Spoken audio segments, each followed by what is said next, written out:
have some breaking news here on WNBA today as the coaching carousel keeps turning. Shams, what more can you tell us about the New York Liberty's coaching vacancy, or actually not so much anymore? Some Golden State Warriors tie-in too. Sources tell me that Chris DeMarco, the Warriors assistant coach, has reached agreement on a multi-year deal to become the new head coach of the WNBA's New York Liberty. He's been with the Warriors since 2012. 4 championship teams Chris DeMarco has been a part of. This season as a front-of-the-bench assistant, he's worked closely with Jordan Poole, Klay Thompson, other young players over the years. So Steve Kerr is losing a very valuable member of his coaching staff to the WNBA ranks. This now marks the 3rd coach out of 5 WNBA hires that have NBA ties. It's certainly a trend that we're seeing now with more NBA coaches jumping over into WNBA head coaching vacancies.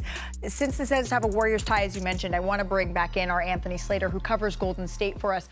Anthony, what more background can you give us on how this is going to impact the Warriors? Because as Shams just said, this is a big departure for Golden State.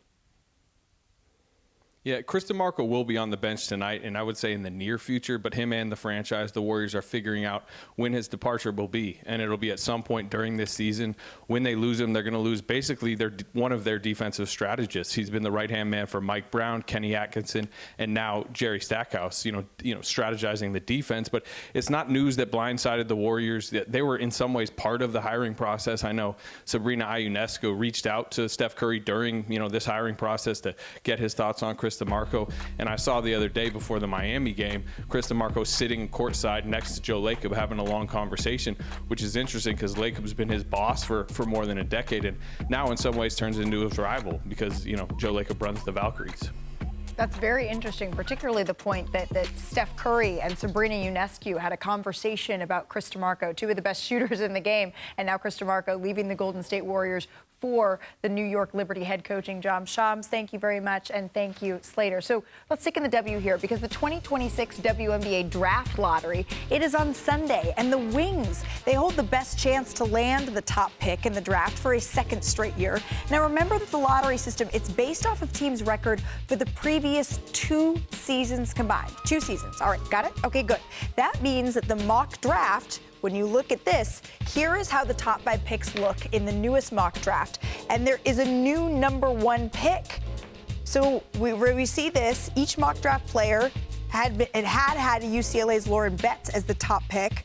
But now we're seeing a little bit of an international flavor here at the top of the WNBA draft. And this latest shakeup to the mock draft is surely going to impact the teams in Sunday's draft lottery. So, Shanae, the Dallas Wings, they have the best chance at the number 1 pick again. If that does, in fact, happen, who are you looking at as the best fit here? You know what's interesting? The number 1 pick, different than years past, the last 4 years, has not been locked up. There's some motion, as Stephen A would say. It's kind of fluid right now. A lot of people coming into this week thought it was going to be Lauren Betts, but I would like to introduce all of America to Awa Pham, who is a superstar, 19-year-old Spanish player out of Valencia, who is 6'4" and a mobile big. You're going to see how versatile she is, and this is the nature of the game, because if you look at the WNBA Finals, they were led by Alyssa Thomas and Asia Wilson, very dynamic mobile big. So if you're trying to pick someone to play alongside Paige Beckers, maybe it's not the back to the basket big, it's this big right here, Awa Pham, who is tremendous with her athleticism, a good finisher, soft touch, can extend the floor, has enough size.